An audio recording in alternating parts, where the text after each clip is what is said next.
Welcome to Lingua Latina Tutorials, a short lesson on verbal stems. I've added this short lesson on verbal stems because in the last lesson I got cut off and I wanted to make sure that you understood the importance of memorizing the principal parts of the verbs. In the margin notes from now on you're going to see 3 different forms of the verb listed for each new verb and also for verbs you've already seen, because you didn't memorize previously the 3 principal parts. These principal parts need to be set to memory, and the best way to do this is to take flashcards or to create a list with English on one side. So for example, for this verb, aperire, on one side you would put to open, either one side of the sheet or on one side of a note card, and on the other side you'd put all the principal parts of the verb. So for this one, for example, aperire, it is aperui, aperuisse, and apertum. Okay, what do these mean? Okay, aperire means to open. It is the infinitive.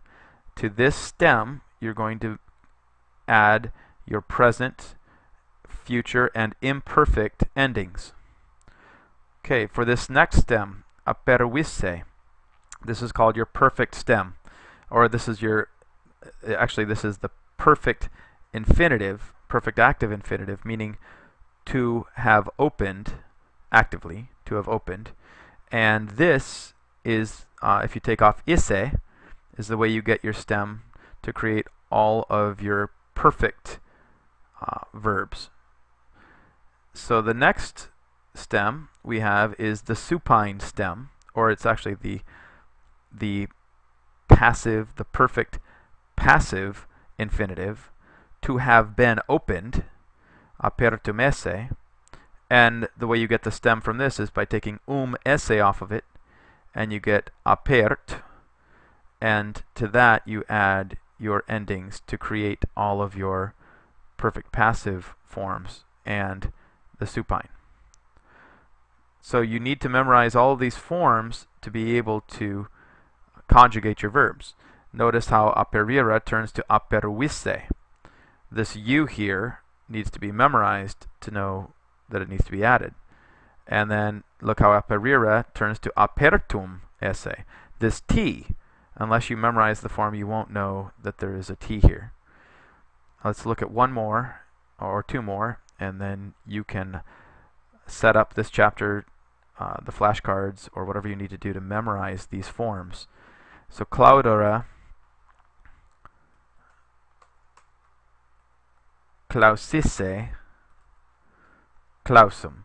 To close, to have closed, to have been closed is how you would translate these. And the stem for claudere would be cloud. You take off, for this 3rd conjugation, you take off ere. The perfect stem would be claus, minus isse. And the perfect passive stem would be claus, minus esse. Let's do one more. Emera. Emera, the perfect form, is emisse. Notice how the E here lengthens, so you get emera and then aim isse. So make sure you emphasize the pronunciation on that. So emera emisse. And then it does something weird in its supine, which is, it turns to empt. So emera emisse emptum esse.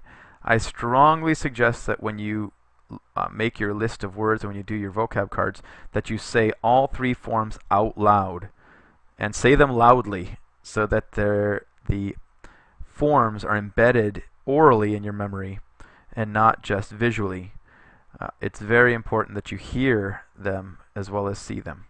So say them out loud. Practice these exercises. At the end of every single chapter now you're going to have an exercise where you have to put in the various forms, the various stems for these verbs that you've memorized. And you should do them again from memory, not by looking back at your list, because you have to be able to create these forms. Okay, so go ahead and go through the rest of this exercise, filling in all of these forms, and I'll see you in the next chapter.